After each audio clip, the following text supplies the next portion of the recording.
Katong naton nga Katimahan River. Sa 1935, walang kita gali ginatawag nga barangay. Puro lang kita sityo-sityo. Ini siya nagtupa, ini siya. Dito yung ginatawag nga sityo Katimahan. Yung sityo Katimahan yung ginatawag sa buong barangay niya. Oo na Barangay Inso. May nasang barangay Inso. May siyang kapuno dira na ginatawag nato nga prutas diri sa aton Tarwa City nga Dima. O Dima kung tawag sa City District sa Iloilo, Dima o Pundrima. Ginatawag ini siya sa Cebuano nga Kulo. Ginatawag ini siya sa Tagalog Marimas. Ginatawag ini siya nato sa English na Brit. Gani ini siya ito piputan sa Katimahan River. Kaya ang ginatawag ng prutas natin nga Dima, gidugangan siya sa HAN para po sa balong madamo ini ng prutas diri sa kapis. Kaya ang HAN sinagin ko sa pangalan ng atong probinsya, kapis. Kaya ang prutas na Dima, gidugangan siya sa HAN para po sa balong. Kaya ini siya, tawag ng butong ulit.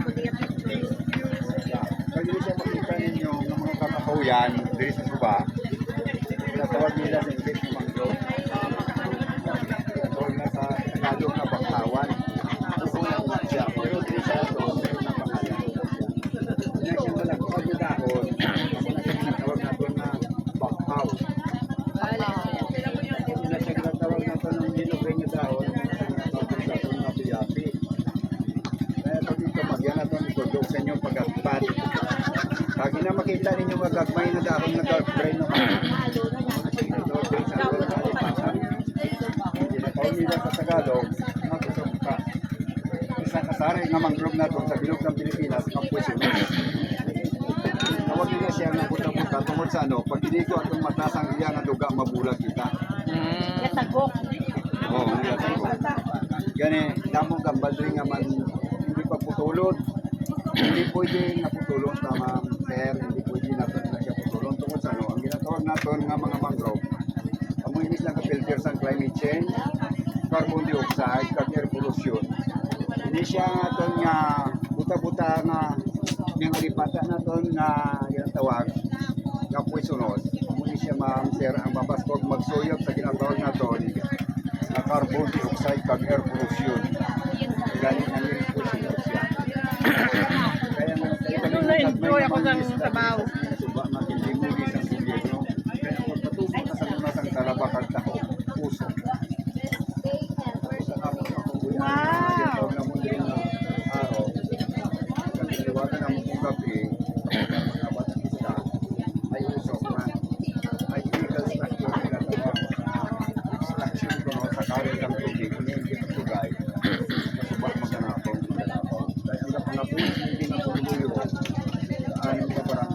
Barangay Libas, Barangay Tulasi, Barangay Baybay, Barangay Dayo, Barangay Yanti, Barangay Sitio.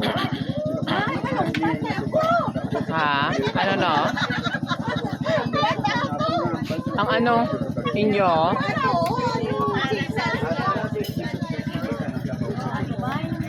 Divine. Mapuli na lang po!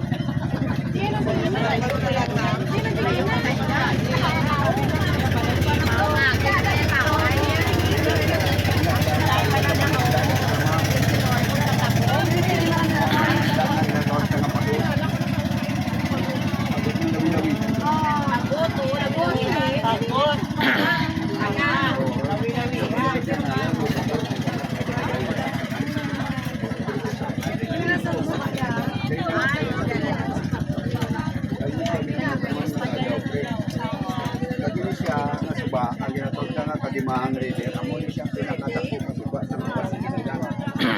Ang iyang kabaw siniyali sa Barangay Tulasi, sa Barangay Inso, dito pa kilometro maksima. Tapos siya tatlo ka pinagyan ng atong dalahi, tapos siya sa 67.9,000 hektar. Kaya sa Subaw, hindi makita yung mga kalulutan.